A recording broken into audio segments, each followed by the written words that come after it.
Hello everyone, this is Deepti Singh. Today's video, we are going to talk about the option of studying IT. If you are looking for a career in IT in Japan, तो आपके पास कौन से options available हैं? एक जो common option है वो तो मेरे ख्याल से आप All of you understand it very well. आप सभी वो बहुत अच्छी तरीके से समझते हैं. आप ये समझते हैं कि एक यूनिवर्सिटी में आप एडमिशन लेने के बाद वहां पे 4 साल के अंडर ग्रेजुएट डिग्री अगर आप लेते हैं तो obviously you become a software engineer. आप उसके बाद आईटी सेक्टर में काम करने के लिए obviously you become eligible. But what if you do not want to spend that kind of time? अगर आपको 4 साल के लिए पढ़ाई नहीं करनी है, अगर आप चाहते हैं शॉर्ट ड्यूरेशन का कोई कोर्स करें, एंड सिमिलरली मॉनेटरी टर्म्स में भी अगर हम पैसे की बात करें तो भी अगर आपको ऐसा लगता है कि university degree obviously turns out to be more expensive, वो थोड़ी ज्यादा एक्सपेंसिव होती है if you compare it with other options such as a diploma. So आज हम इस वीडियो में डिप्लोमा इन आईटी हम ये जापान से कैसे परस्यू कर सकते हैं इसके बारे में बात करेंगे. So diploma in Japan can be pursued in 2 years. इनको सेनमोन गाको कहा जाता है जो ये डिप्लोमा कोर्सेज ऑफर करते हैं जो इंस्टीट्यूट्स जापान में. सो आप इन डिप्लोमा कोर्सेज में एनरोल कर सकते हैं. ये जो डिप्लोमा कोर्सेज हैं, as I already said, they are more cost effective, they are more job oriented. So ये जो डिप्लोमा कोर्सेज आप करते हैं, they give you hands on training on some of the skills that are already in demand in the market. जो university courses होते हैं they are differently designed. उनका जो डिजाइन होता है they are not just for academics but your overall personality development. और भी बहुत सारे ऑब्जेक्टिव हो सकते हैं किसी भी रिसर्च में आपको एक्सेल कराना. So all those can be the other objectives of university degrees. But जो डिप्लोमा कोर्सेज हैं जापान में they are very job oriented.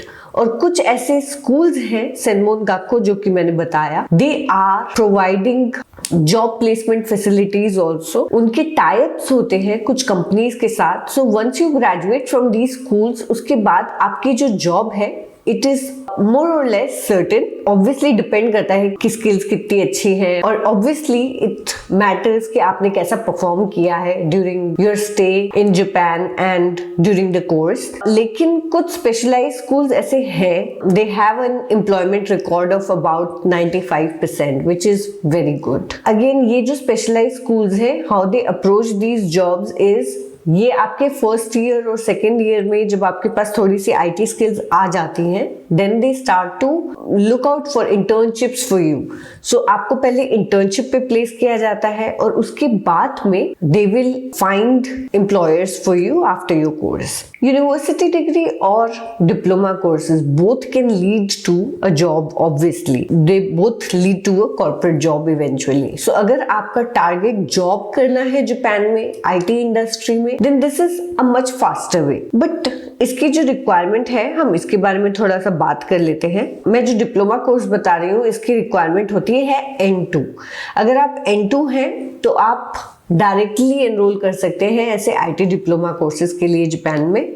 और अगर आप N2 नहीं है तो you have to spend about a year और a maximum of 2 years in Japan. आपकी प्रोग्रेस पे डिपेंड करता है. आप वहां पे जाके एक लैंग्वेज स्कूल में पहले एडमिशन लेंगे, आप वहां पे थोड़े टाइम के लिए जापानीज पढ़ेंगे और उसके बाद अगर आपकी 1 साल में जैसे अगर आपका लेवल अच्छा आ जाता है जापानीज का, देन दे ट्रांसफर यू. ऐसे स्कूल्स हैं which will transfer you directly to IT schools and directly आपकी वहीं पे काउंसलिंग होगी एंड डायरेक्टली आपका एडमिशन वहां पर हो जाएगा. और अगर वहां से मान लीजिए आप लैंग्वेज पढ़ने के बाद अगर आप यूनिवर्सिटी में एनरोल करना चाहते हैं, वो भी एक पॉसिबिलिटी है. सो इस तरह की counselling is available in the schools. Now let's talk about the fee.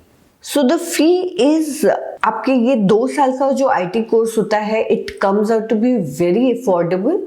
ये अप्रोक्सीमेटली आप कंप्लीट कोर्स कर सकते हैं within 10 lakhs of tuition fee, within 10 lakhs. So कुछ स्कूल्स में उससे थोड़ी ज्यादा हो सकती है, कुछ स्कूल्स में कम हो सकती है.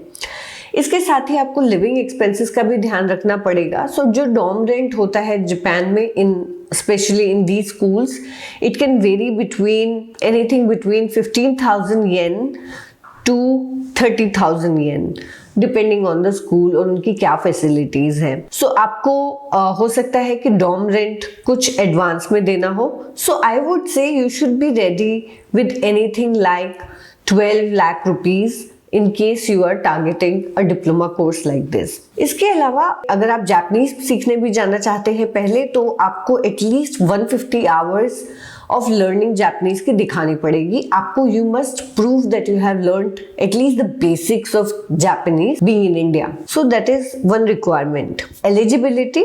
So for eligibility you should be 18 years at the time of application. मान लीजिए आप अभी 12th में हैं और थोड़े टाइम बाद एडमिशन लेना चाहते हैं तो वो पॉसिबल है थोड़ा, क्योंकि प्रोसेस में टाइम लग जाता है. बट मोर और less you should complete 18 years when you arrive in Japan. High school complete होना चाहिए आपका. And as I already said, either N5 or 150 hours of Japanese language learning you should have completed.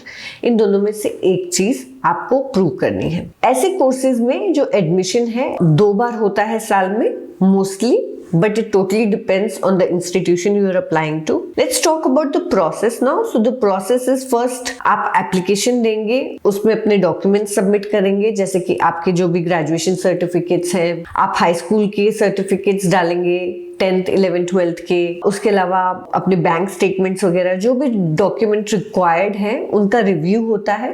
And then there will be an interview, and based on all of these you will be granted an admission to any of these institutes. इसमें एक खास बात ये है ऐसे courses में कि जब आपका COE यानी कि सर्टिफिकेट ऑफ एलिजिबिलिटी, जब आपके डॉक्यूमेंट्स रेडी हो जाते हैं, आप उनको जापान भेजते हैं और फिर जापान से अप्लाई किया जाता है आपके बिहाफ पे इमिग्रेशन ऑफिस में आपके सर्टिफिकेट ऑफ एलिजिबिलिटी के लिए, यानी कि स्टूडेंट स्टेटस जो आपका वीजा मिलेगा उसके जो डॉक्यूमेंट्स हैं वो आपका इंस्टीट्यूट अप्लाई करेगा आपके बिहाफ पे पहले जापान में. फिर ये जब COE आपके पास वापस आता है बन के इमिग्रेशन से, उस COE को लेके आप जब वीजा ऑफिस जाते हैं अपनी कंट्री में, in this case we are talking about India, तो उसके बाद आपको वीजा इजीली ग्रांट हो जाता है.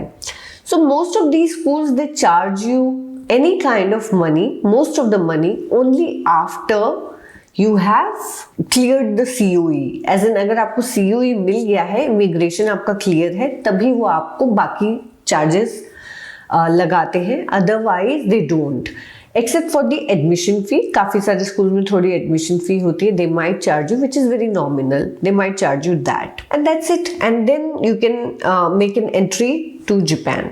As I said, they are making you job ready, not necessarily आपको बहुत ज्यादा आपकी बाकी स्किल्स पे उतना ज्यादा हो सकता है फोकस नहीं हो, लेकिन जो जॉब्स के लिए जो स्किल्स रिक्वायर्ड है वो आपको definitely you will be given दो skills during these courses. So I want to tell you little bit about the curriculum followed. जैसे मैं आपको एक एग्जाम्पल के रूप में बताना चाहूंगी. फॉर फर्स्ट ईयर हो सकता है कि आप पढ़ेंगे web system, HTML, CSS, JavaScript, subjects like these.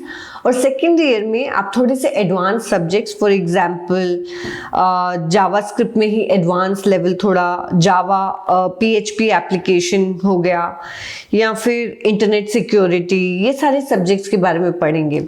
There are other subjects, for example कुछ और इंस्टीट्यूट्स हो सकते हैं which will focus on blockchain, metaverse, app development. So वो आपको खुद देखना पड़ेगा कि आप कौन से करिकुलम के लिए देख रहे हैं. That's how you have to apply. So अगर आप N2 नहीं हैं तो भी आप थोड़ा टाइम लगा के जापान में अगर पहले जापानीज सीखते हैं और उसके बाद ही डिप्लोमा कोर्सेज में एंटर करते हैं तो भी it will be totally worth your time, क्योंकि जापान में software engineers are highly sought after. बहुत ज़रूरत है जापान में अभी करंटली सॉफ्टवेयर इंजीनियर्स की, and there is a lot of requirement in IT sector in Japan. So almost jobs जो हैं वहाँ पे मोस्टली गारंटीड हैं अगर आप अच्छा परफॉर्म करते हैं, of course, in your academics. So that's it for today's video. So I hope this video was useful to you. Thank you for watching.